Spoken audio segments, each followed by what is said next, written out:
Hey guys, Nick Ritchie here, just shooting another quick video for you. Someone just wrote in and they said, that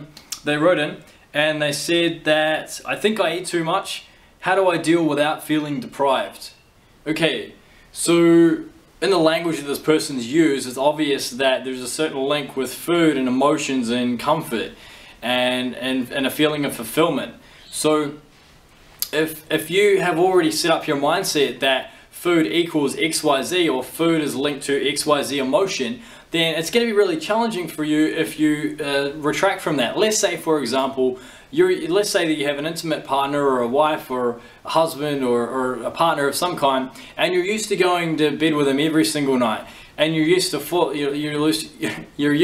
climbing into bed with them, laying on your pillows, looking into their eyes, and then falling asleep to the sound of their breathing and feeling them next to you. If that's the case, what would happen if that person slowly started to, over the course of say 6 weeks, they slowly started to spend less and less time with you? So, you know, instead of sleeping or falling asleep with them every night of the week, after a couple of weeks it was 5 nights, after 4 weeks it was 4 nights, after 6 weeks it was 3 nights, and then would you feel as though somehow, and depending on the context of this, but if there was no real reason for it, no real kind of conversation that happened, and no real communication as to why this would be happening and the retraction of it, would you somehow feel as though something was different?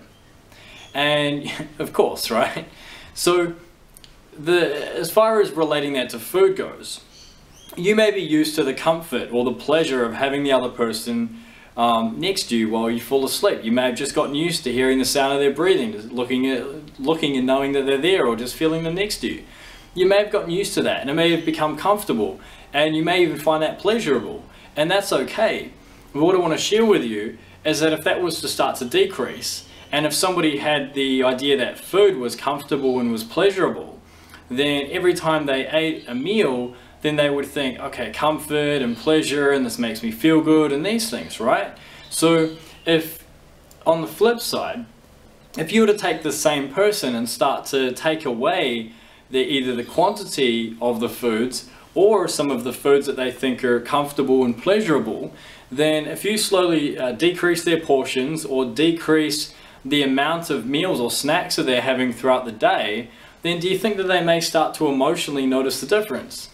Of course, because what's happened is you've conditioned yourself to become emotionally attached or connected to food in that particular way. And so it's about snapping that connection in a way that's completely painless, that allows you to transition into a way of eating that's not only comfortable and still helpful and healthy for the body and the mind, but it doesn't feel like you're constantly kind of feeling deprived. So that may be the reason why you're feeling deprived. If you've written in, you may have certain emotions or links or values linked to food. And so in order to make a shift there, it's really important that you catch up, jump on a call with me, and we have a chat about it. The idea is that you can perhaps, on your own, you can have a go at doing something such as pushing the plate out and then jumping and doing a happy dance, or doing something that when you do shift a meal, when you do reduce a portion, or when you do make a change to the way that you're eating, instead of feeling deprived, jump up and do something that you really love doing, whether it be going and painting, whether it be going for a swim at the beach, or whatever it is. Do something that kind of breaks your state, changes the way you feel, makes you feel happy, and just do that on a regular basis, and you'll most probably notice that your emotions towards foods will change. I hope this has been a useful video for you. Jump on to nickritchielive.com for more tips, tools and trainings by clicking the link below, and jump onto our Facebook forum. I'll catch you soon. See ya.